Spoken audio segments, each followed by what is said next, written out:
Alors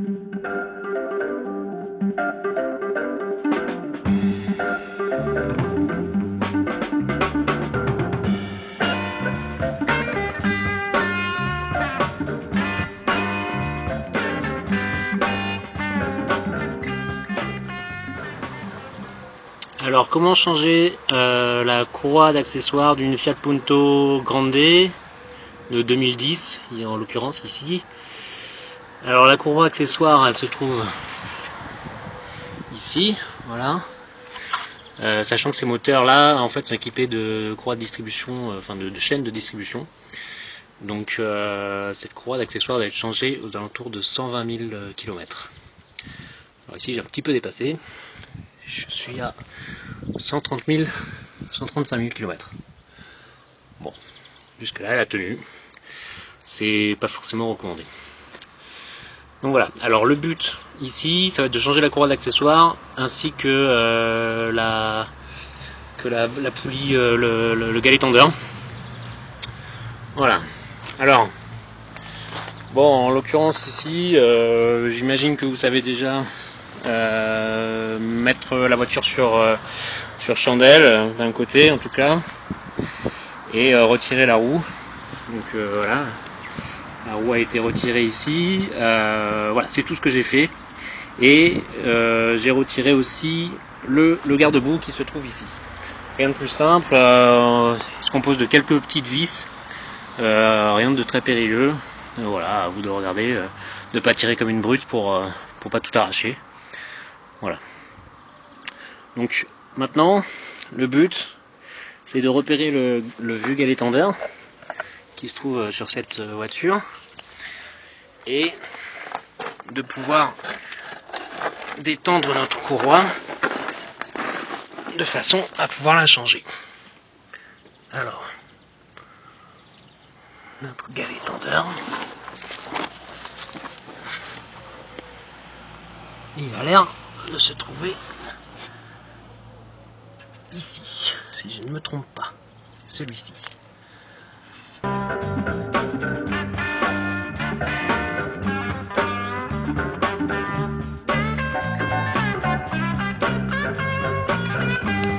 Alors avant tout, il faut bien noter le schéma que fait la courroie. Alors ici c'est une courroie accessoire qui n'entraîne pas de climatiseur, donc je n'ai que l'alternateur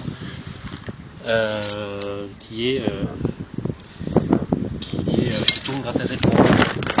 Alors grâce à une clé de 15, le mieux c'est une clé à tube.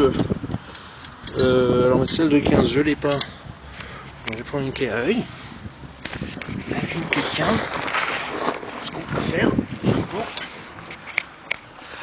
c'est là où il y a le galet tendeur, donc ici on va tourner dans le sens horaire, donc dans le sens des aiguilles d'une montre, pour le détendre. Voilà, vous voyez là je le détends, là il se tend, voilà. Et de cette façon là,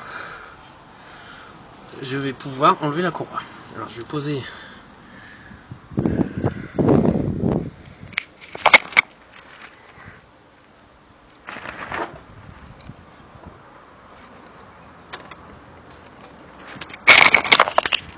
voilà, donc là j'ai défait la courroie. Le galet tendeur se tend, il fait son job. La courroie est enlevée et on va pouvoir l'enlever de toutes les poulies. Très facilement. Hein ?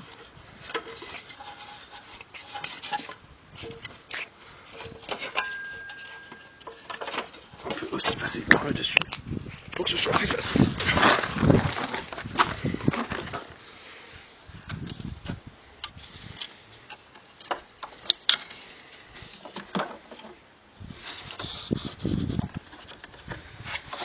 Voilà.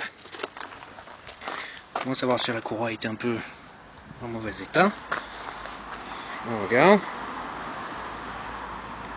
Bon. Elle présente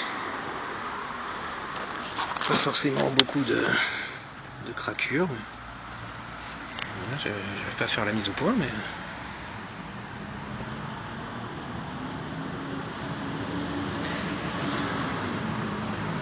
Bon, globalement la courroie est encore en pas trop mauvais état.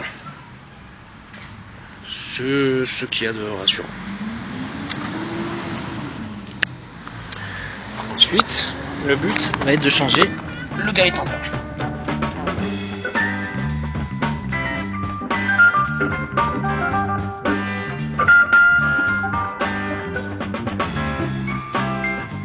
Pour changer le galet tendeur, il faut tourner l'écrou dans le sens anti-horaire. Donc on a tourné dans le sens horaire pour détendre la courroie, parce qu'il y avait aucun problème, on risque pas de le desserrer. Mais on va tourner dans l'autre sens, dans le sens inverse des aiguilles d'une montre, pour le desserrer. Voilà, et là, je l'ai desserré.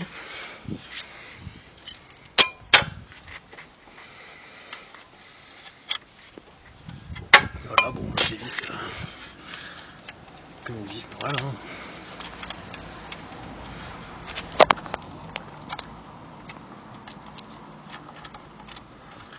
On est bien méchant.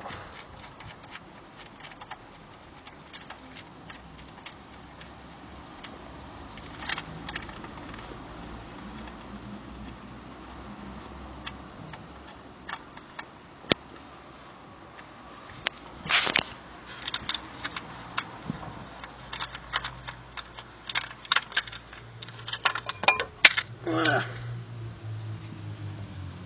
Voici à quoi ressemble le galet tendeur.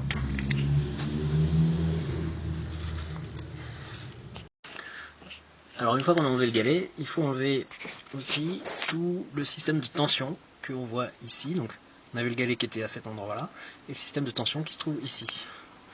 Alors ça, il faut une clé de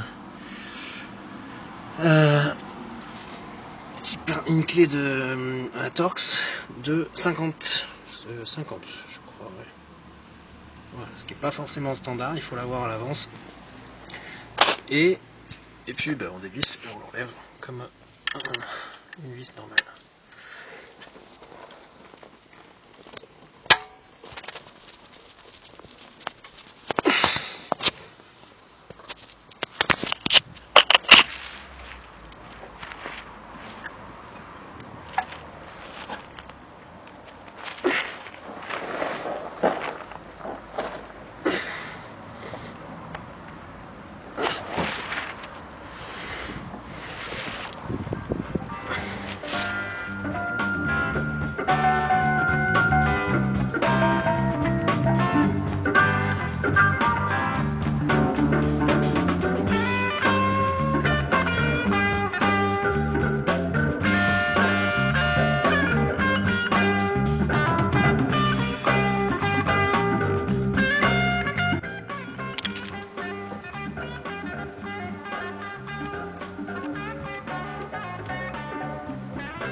ça, je sais pas.